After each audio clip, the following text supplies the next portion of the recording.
Hi, and welcome back to the Application Lab of Dynamic Biosensors. I am Stefanie Mack, an application specialist with a focus on bivalent and biospecific analyte binders. I look forward to demonstrating our workflows for assaying bivalent binders.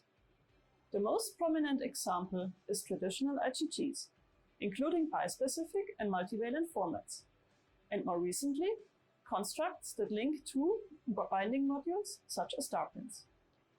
In addition to large macromolecules, we can also work with smaller molecules, such as proteins, and that have been developed for proximity-induced drug development. The common feature for all these analyte binders is the presence of two or more binding sites in close proximity. In this tutorial, we will focus more on the practical aspects of assay design and setup. We will show you how you go about interrogating different targets to measure their binding and interaction properties. In case you would like to learn more about the analysis of various readouts in more detail, please refer to our Bispecific webinar that is linked in the video description and on our homepage. And now, my colleague Joanna will tell you a little further about the challenges associated with the characterization of bivalent binders. She will also illustrate how the heliX biosensor user interface has been designed to simplify your workflows. Thank you, Stefanie, for the introduction. It has been fun to be a part of the evolution of our SwitchSense assays for bivalent binders. Our workflows were inspired by a scientific need for streamlining experiments, reducing time to readout, and expanding on current measurement capabilities. These include dual antigen surface immobilization and the measurement of avidity binding, influence of individual binding arm and linker length on the overall kinetic features, and control over target density and dual antigen ratio to assay interlinking effects and target selectivity. For instance, solution-based methods enable the equilibrium analysis of the interaction of binding partners, and while the detection of two different binding targets is possible, it is not simultaneous. This restricts the ability to determine cooperative binding behavior and study target selectivity as a function of variable target densities. The challenge is overcome with surface-based methods that enable the immobilization of targets on the sensor surface. Nevertheless, the control over dual antigen immobilization, ratio, and surface density is limited. It is for these purposes that SwitchSense presents unique capabilities enabling the experimenter using DNA-driven surface immobilization to control target type, ratio, and surface density in one easy workflow. Both targets are color-coded, and the heliX biosensor is equipped with dual-color fluorescent single-photon counters. This allows you to follow the binding events to both targets individually and simultaneously. From this data, you can draw conclusions on both single and cooperative binding at the same time. Expanding on the surface immobilization features and using the heliX user interface, you can take advantage of the patented microfluidic system to resolve rates without rebinding events and mass transport limitations. You can measure using very high flow rates to resolve fast kinetics and for long time windows to observe surface recovery for slow kinetics. These features, in combination with the specialized software for automated data analysis, allow the real-time measurement of kinetic rates of bispecific binders. Represented before you is a typical heliX biosensor measurement involving a bispecific antibody. In the top curves, you can observe the affinity binding of this antibody to a single target as a global concentration series. And the bottom curves show how the binding behavior changes in presence of both targets. Association of the analyte leads to fluorescence quenching and a signal decrease. As the analyte dissociates, the fluorescence signal recovers to the pre-binding readout. From the profiles of the dissociation phase at the early time points, you can clearly see the binding enhancement with dual target engagement, most notably as a persistence of surface residence of the analyte. This reflects the tighter binding and presence of both targets. From these curves, we can extract all relevant kinetic rates, affinity binding rates, avidity binding rates, and observe the contribution of both arms in bivalent binding events. Using different example systems, we will show you how you can generate such results for your target systems and how you can interpret your SwitchSense data. All experiments begin with the functionalization of the biosensor surface with the target ligands of choice, a key step that is also automated in the assay workflows. For the heliX biochip, surface functionalization is achieved by hybridization of target-bearing DNA strands onto the measurement electrodes. The electrode surface, in turn, is covalently modified with sequences complementary to the target-bearing DNA strands. This DNA-encoded addressing awards the flexibility in the surface design. The first step to assembling the functionalized biosurface is to prepare the ligand solution. And to that end, the ligand-bearing DNA strands are pre-hybridized with adapter strands labeled with fluorescent dyes. For bispecific binder assays, these are two separate ligand DNA solutions, each with one of either the red or the green reporter fluorophore. Furthermore, controlling the relative ratio of each of these ligand DNA solutions directly translates to achieving that predefined stoichiometry of targets on the surface. To illustrate, a 1-to-1 ligand DNA solution for each of ligand A and ligand B would achieve a 50% ratio of each of those ligands on the measurement surface. The pre-hybridized ligand solutions in their desired ratios are then mixed together and placed in a vial in the heliX autosampler. To make the sample preparation process easier and less error-prone, you can use our Mix and Run app, which guides you step by step from your desired chip surface to the ready-to-use pipetting scheme. Once the experiment is started, the heliX instrument pumps the hybridization solution across the sensor, generating the corresponding functional surface. A unique feature of our heliX instrument is the dual color detection, having two fluorophores that can be monitored independently and simultaneously, which expands on the number of kinetic readouts generated per assay. This is achieved using a red and green LEDs corresponding to each of the reporter fluorophores and multiple detectors to record the wavelength-specific readouts. Now that we have illustrated how to vary the surface design, we would like to walk you through applying this to measure the kinetic properties of your bispecific analyte. And for that, I will hand back to my colleague Stephanie, who is happy to introduce our device user interface and demonstrate the kinetic readouts generated for each surface functionalization in a bispecific assay. First, we start with our easiest setup. A single target functionalized on the surface of the adapter biochip. The analyte is then flushed over the prepared surface in different concentrations with the microfluidic system of the heliX instrument. During both association and dissociation, the fluorescence signal of the green fluorophore located next to target A is observed via the green detection channel of the heliX instrument. If the analyte binds in close proximity of the fluorescent dye, the fluorescence signal changes. The curves resulting from this experimental setup show a simple 1-to-1 binding kinetics. In the first few minutes, you see the association of different analyte concentrations, followed by a fast dissociation. The dissociation curves could be accurately fit with a mono-exponential model from which the Helios software extracts the dissociation rate. In this example, you can see quite a fast dissociation. In less than 10 minutes, the analyte is predominantly dissociated from the surface, effectively exhibiting a half-life of about 1 minute. In our second experiment, target B only is immobilized on the chip. Our bispecific antibody analyte can now bind via its other arm. In this setup, the ligand strand carries target B, located in close proximity to a red fluorophore. The fluorescence signal is captured by the second detection channel of the heliX instrument. Again, you see a monophasic dissociation, fit with a 1-to-1 model. However, this time, the dissociation is much slower, with a significant fraction of analyte remaining on the surface after 60 minutes of dissociation, corresponding to a half-life of more than 1 hour. The results from these two experiments demonstrate that the affinity of binding arm B to its target is much stronger than that of binding arm A. We are now left with one important question. How do those two binding arms interact in presence of both of their targets?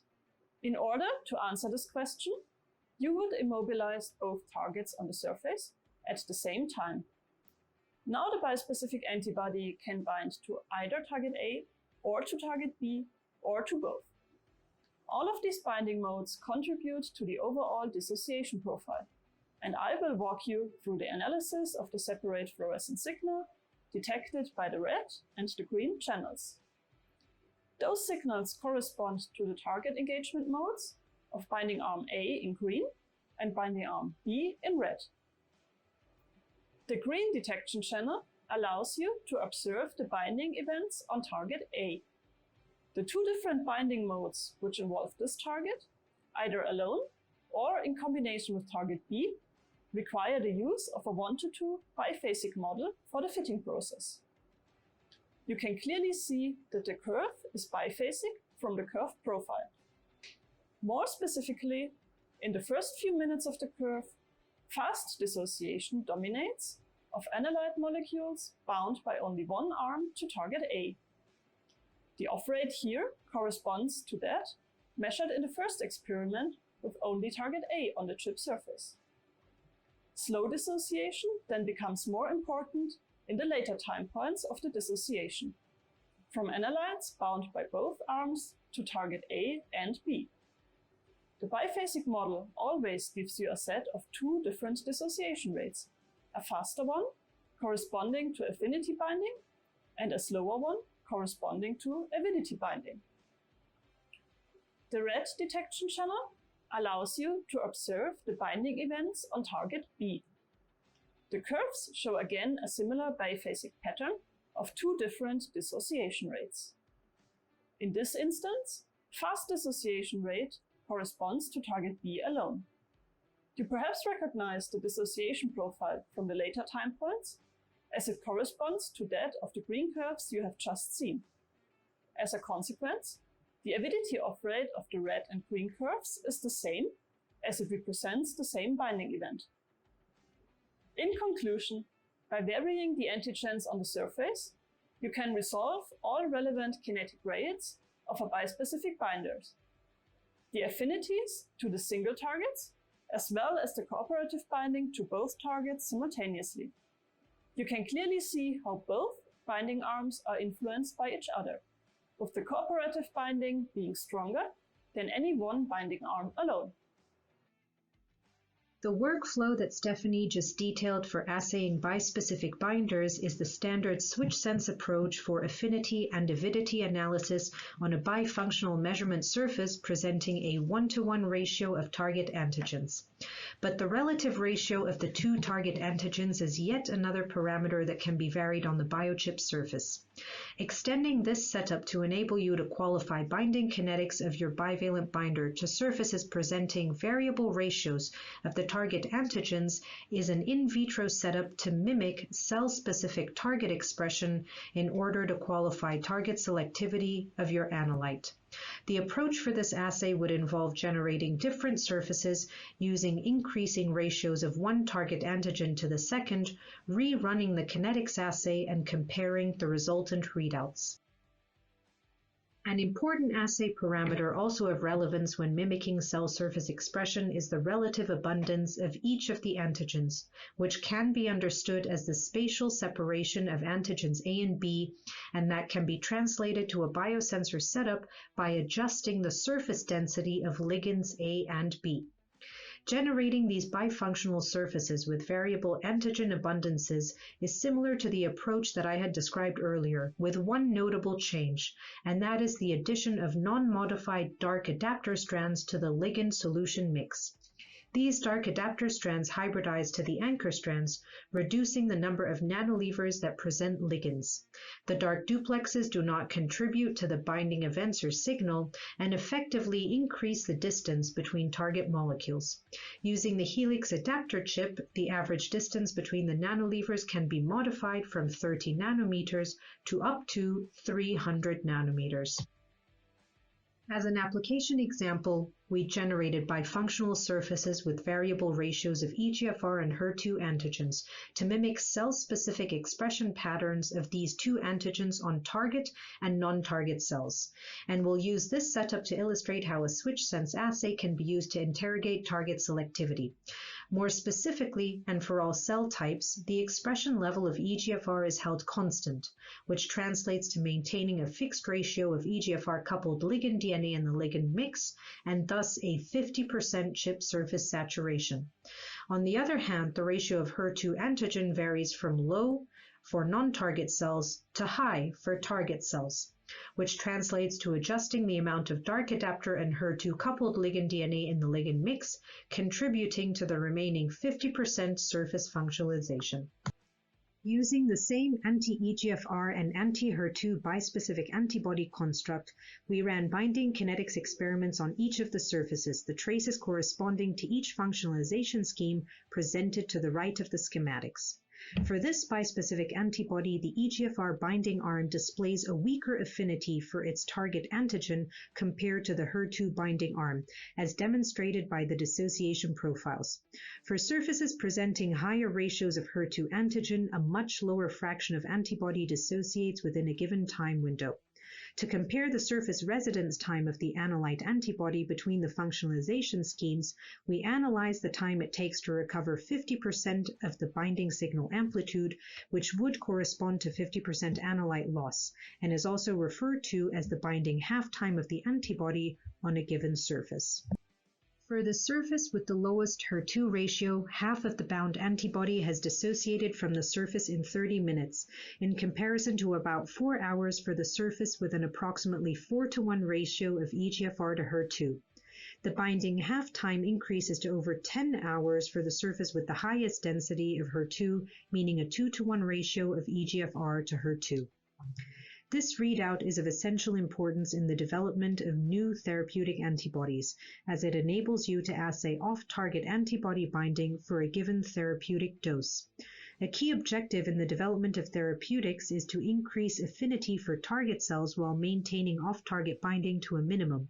This ensures that for a given dosing, high target cell surface saturation is achieved and for long enough time windows for downstream effector processes to be initiated, as opposed to rapid dissociation and lower cell surface residence time of the therapeutics on non-target cells.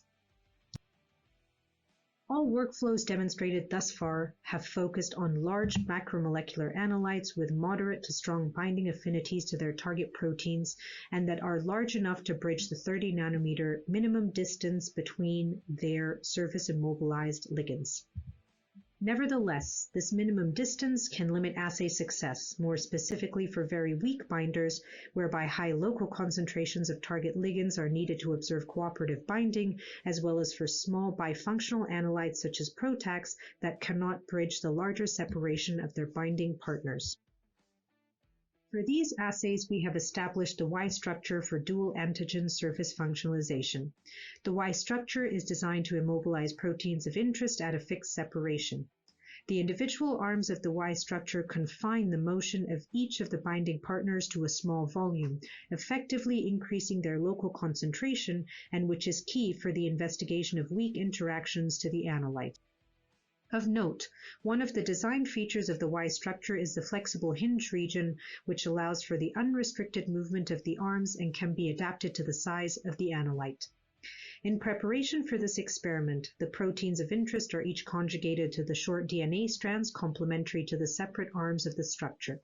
In this setup, the reporter fluorophores, the green and the red dyes, are presented in proximity to each of the proteins of interest to allow us to observe the two different analyte binding events to each of the ligands, as well as the cooperative or avidity analyte binding.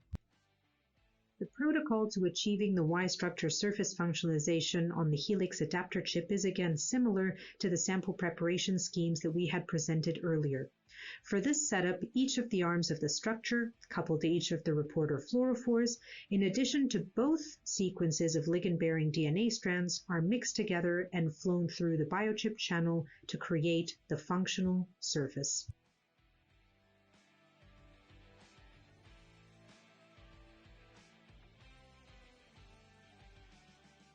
The determination of kinetic rates for weak binding antibodies is a very nice system to illustrate the use of the Y-structure DNA.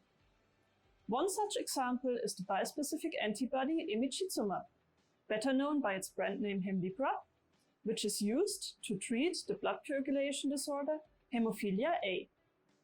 In this disease, the essential blood clotting protein, factor VIII, is missing. In healthy individuals, it acts as a catalyst by bridging the next two factors in the cascade, factors 9 and 10, so that they can react and activate factor 10. The formation of a stable blood clot results from the subsequent reactions. If this factor 8 is missing, the coagulation factors 9 and 10 cannot react anymore, and the coagulation cascade stops. Hemlibra is a bispecific antibody which was designed to bridge this gap as a factor 8 mimetic. However, once the activation of factor 10 is completed, the blood coagulation factors have to be released from the antibody. For this reason, Hemlibra has very fast association and dissociation rates, resulting in a micromolar affinity constant, or KD. The KD of most other antibodies is lower by a factor of 1000 to 1 million, which shows that Hemlibra is a very weak binder. With the normal adapter chip setup, you would barely see any cooperative binding for this antibody. However, with help of the Y-structure DNA adapter, you can clearly distinguish between affinity and avidity binding. I would now like to show you in detail how to examine such a difficult analyte with the heliX system and how to set up, run, and analyze the experiment. For this assay, the chip surface is modified with Y-structure DNAs, hybridized with either factor 9 on the green arm or factor 10 on the red arm, or both. This special setup increases the local concentration of the ligands to about 150 nanomolar. This corresponds to the concentrations found in the blood plasma of healthy adults and allows you to examine this bispecific antibody under physiological conditions. The 4 components for each Y-structure are mixed and pre-incubated before putting them into the autosampler of the heliX instrument. While the samples incubate, you can use this time to set up the assay using the Helios software. This experiment serves to determine affinity rates for both single binding sites, as well as the avidity rate for cooperative binding. The heliX instrument will run fully automated workflows from the scripted assays. For each new target combination or Y-structure, the chip surface is functionalized with a new ligand. Then the analyte Hemlibra is flown over the surface in increasing concentrations, and the association is monitored. Each analyte concentration is followed by a dissociation, induced by flowing buffer over the surface at high flow rates to prevent rebinding. Finally, the surface is automatically regenerated for the next target combination, and the cycle begins anew. And now, we start the experiment in the software. The assay setup is straightforward and intuitive using Helios. With the pre-configured assay types, you just need to adapt some parameters to perform very different experiments. In the Helios Assay tab, create a new assay and save it under Hemlibra Kinetics or similar.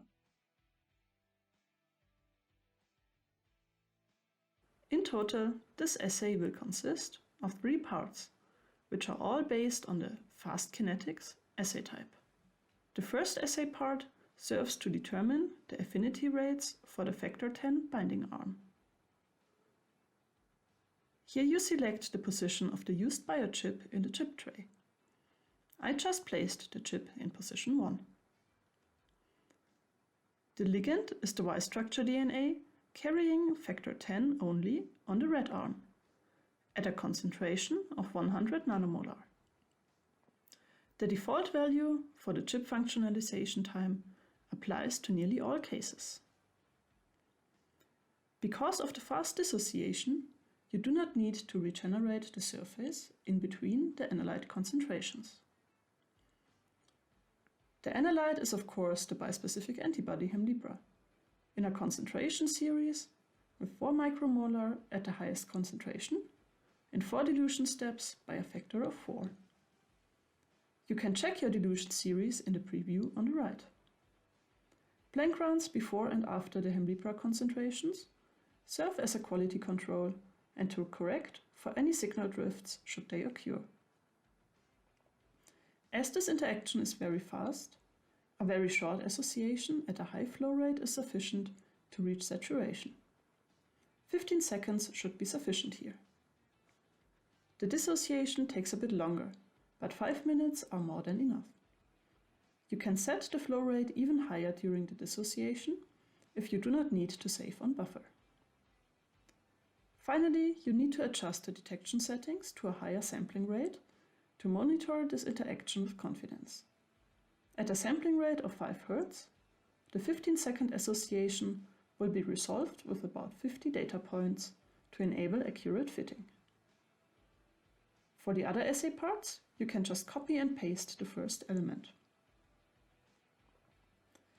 The second assay part serves to examine the binding of Hemlibra to factor 9 alone, and the third to analyze dual target engagement to factor 9 and 10. The only difference of the 3 parts is the surface modification. Everything else stays the same.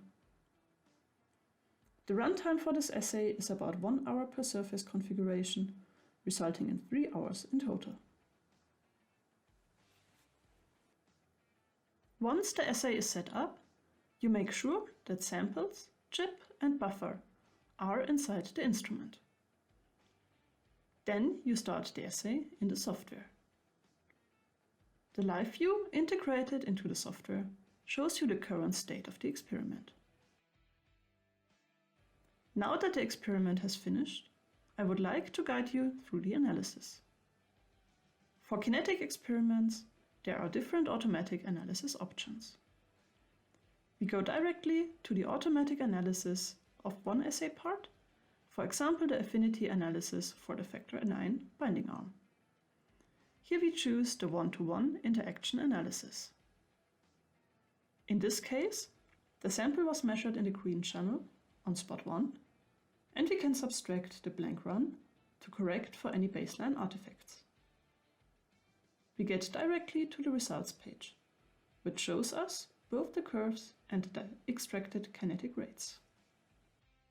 Here are the results for Hemlibra binding to both single targets.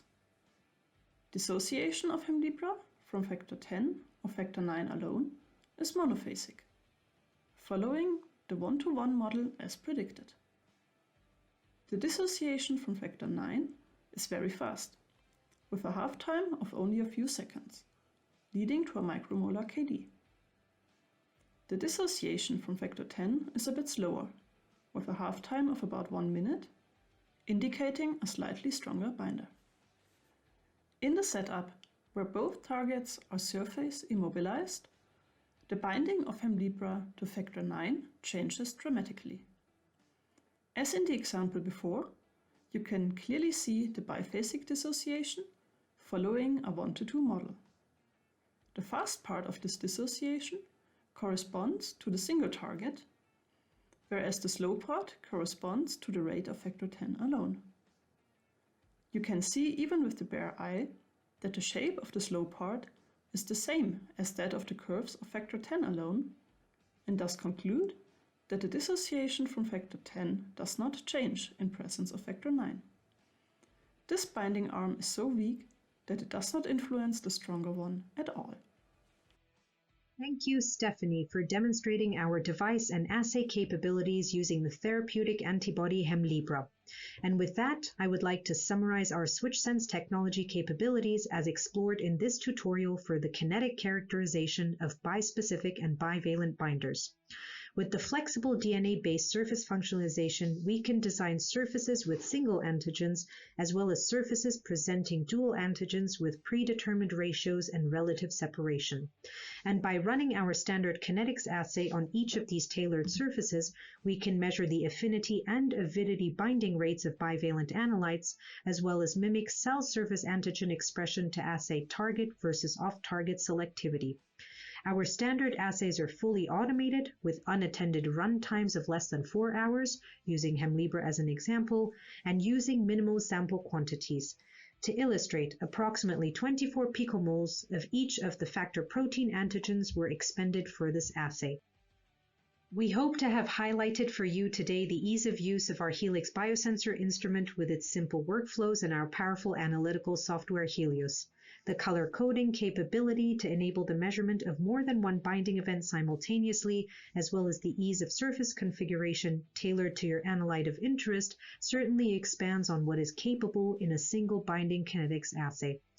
The features of bispecific analytes continue to develop, so why not choose a technology that enables you to adapt the same assay to interrogate all your bifunctional molecules? All right, that was all for today. It was my pleasure to walk you through this tutorial. Please do not hesitate to contact us if you have any questions or if you would like to conduct these measurements yourself. We'd be happy to get in touch. Don't forget to subscribe to our YouTube channel to view our other tutorials and, most notably for this application, our Bivalent Binder webinar. Goodbye!